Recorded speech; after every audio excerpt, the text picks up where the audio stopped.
We gotta save some money. Get your can opener ready for the top 10 vintage canned foods. How many of these tins are in your cupboard? Ow! I need a calculator. Chef Boyardee. Beefaroni, Chef Boyardee. Oh, cool.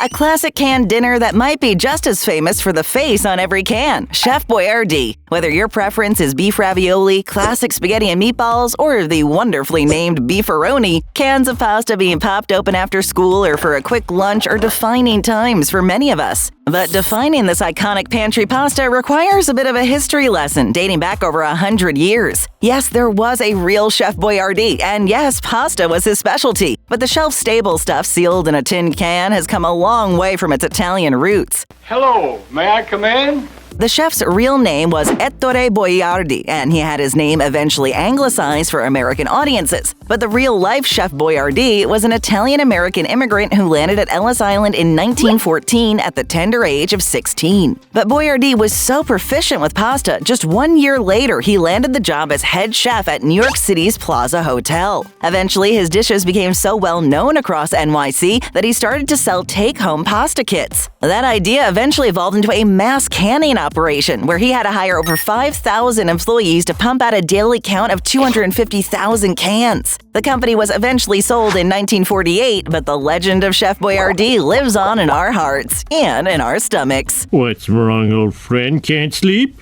Spinach. We'll have 5 spinach Spanish omelets, Popeye. One timeless truth is that leafy green vegetables aren't always the most popular choice at the dinner table. The exception to that might be spinach, and much of that success is thanks to a vintage hand-drawn cartoon sailor who was rarely seen without a can of the stuff. Invented by comic strip cartoonist E.C. Seeger back in 1929, Popeye the Sailor Man became a major hit with American audiences in both his printed comic adventures as well as animated form. And in one particular comic strip from February of 1932, the pipe-puffing Popeye first ate a can of spinach that magically gave him superhuman strength. You has to eat it to get health, strength, and vitality. The superhero spinach connection took off, and so did sales of the canned green goodness, to the tune of an almost 35% boost during the 1930s. That fast-talking sailor might have been onto the right idea, because spinach contains a large amounts of iron, which is beneficial for energy production and building stronger blood cells, both of which play a big role in body function and development. A 2011 study linked spinach to being high in carotenoids, which give a healthy and vibrant glow to the skin. Oh my God! We'd just like to see a study on whether or not canned spinach can make your forearms grow like Popeye's. Give her 2 tickets to the gun show. SpaghettiOs. SpaghettiOs! You like SpaghettiOs?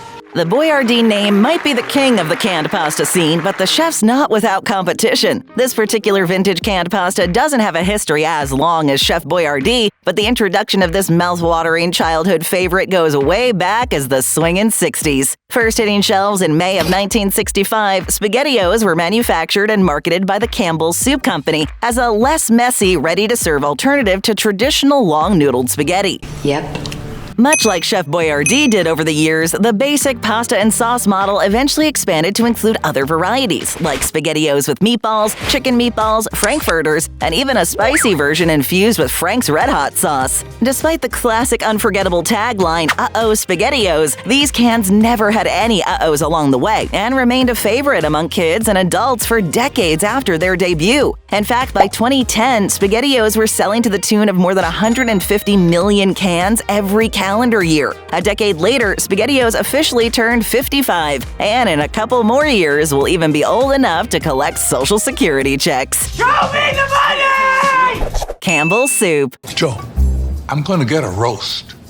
We need the chicken. Whether it be tomato, vegetable, or chicken noodle, nostalgia levels are guaranteed to shoot through the roof at the scent of a classic canned soup. Childhoods across the country are filled with the memories of delicious lunches featuring grilled cheese sandwiches and hot bowls of condensed canned soup. They're so ingrained in Americana. There was even a famous series of 32 different Andy Warhol paintings of Campbell's soup cans in the 1960s. The linear and impressionistic mix makes a very muddled composition. Canned soup has a rich history that walks hand in hand with its rich flavors, and most of it resides in the hands of the famous Campbell's brand. The Campbell Soup Company was founded back in 1869 by its namesake, Joseph Campbell, but it took nearly 3 decades before they discovered the condensed soup strategy that would make them a household name. They had already introduced canned soup into the marketplace in 1895, but 2 years later, they cracked the code for success. John Durrance was a chemist who pioneered the condensed method for canning soup, which meant cutting the water content of each can in half, saving the company money on the production, storage, and transportation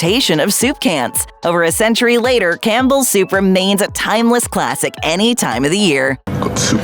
New to BabbleTop? Well, then subscribe to our channel and get your daily dose of deliciousness. Oh, and hit that like button. Thanks. Pringles. How many Pringles flavor stack combinations are there? 318,000. It isn't just pasta, soup, and fish that have historically come in a can. Sometimes it's your midnight snack. While Pringles officially made their delicious debut in 1968, getting to the bottom of this story and their famous can requires us to go as far back as 1956. Procter & Gamble was in search of a new chip variety that would tackle the usual problems chip fans all encountered: bags that were more air than chips, stale product, and every chip below the top half of the pile winding up cracked, crushed, and broken. What happened to potato chips in the last 7 years? Enter Pringles, which fixed these problems by using a simple solution that has housed many different foods over the centuries: the can. Stacking their saddle-shaped chips in a tube-shaped can protected them from breaking and allowed the package to be filled to the brim, as well as utilizing the poppable top to ensure the snacks were always fresh. Today, Pringles Can-tastic Craving Crushers are available in more than 140 countries and are more popular than ever, racking up growth that accounted for over $1 billion in sales in 2022. There's no doubt about it. Once you pop the top, you really can't stop. I like Pringles.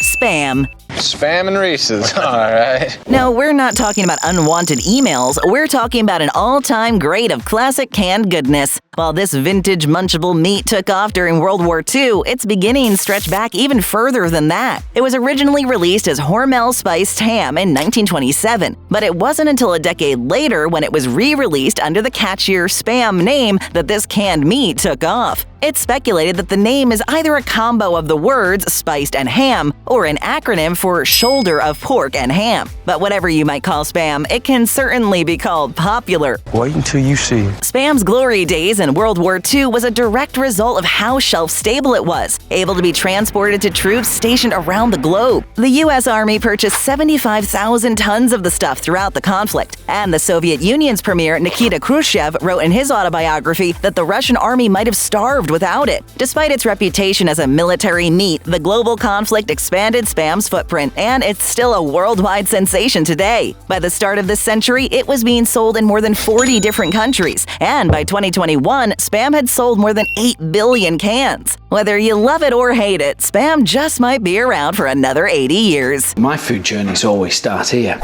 Fish. I think it's fine. I mean, can botulism get through metal? The origins of canned fish are similar to Spam in that it got its first big break as a military meat. France used sealed jars in the early years of the Napoleonic Wars to keep fishy food on the front lines, with the father of canning, Nicolas Appert of France, first tinkering with the process in 1795. Today, there are several varieties of fish in a can that continue the tradition. There are sardines, anchovies, and of course, tuna, just to name a few. The only hard part is deciding which one you want to eat. But once you've got that out of the way, the world's your oyster. Or, in this case, your fish. And folks are catching on to that fishy fact. It's estimated that 83% of Americans regularly eat canned tuna for lunch, with over 1 billion pounds of canned tuna being consumed in the USA every year. Research as recent as November 2022 has shown canned tuna to be the second most popular seafood item in America, a distant second to salmon. And hey, you can get salmon in a can too. Next time, leave the fishing rod at home and go straight for this classic cylindrical catch of the day. Delicious. Pork and beans. I hate beans, and these are awesome. Timeless enough to have a Weezer song named after it, pork and beans is an absolute classic in the canned food aisle. This vintage dish saw its beginnings nearly a century and a half ago, with a family recipe for pork with beans being introduced in 1861 by the Van Camp Packing Company. But the combination as a store-bought item didn't really take off until the H.J. Heinz Company debuted their commercially mass-produced version in 1895. 3 years later, Van Camp had increased their annual production to a whopping 6 million cans, and America's love affair with pork and beans hasn't slowed down since. The Bush brothers introduced their own version of canned pork and beans in 1933, which continues today under the Bush's Best Beans label. Even the canned food giants at Campbell's got into the game, and today they sell more than 100 million cans of the stuff every year. The name itself is a bit misleading, since even the U.S. Food and Drug Administration noted in 1996 that, quote, pork and beans is the common or usual name for an article of commerce that contains very little pork. But really, the ingredients don't matter much, since Americans have been loving this canned classic for generations.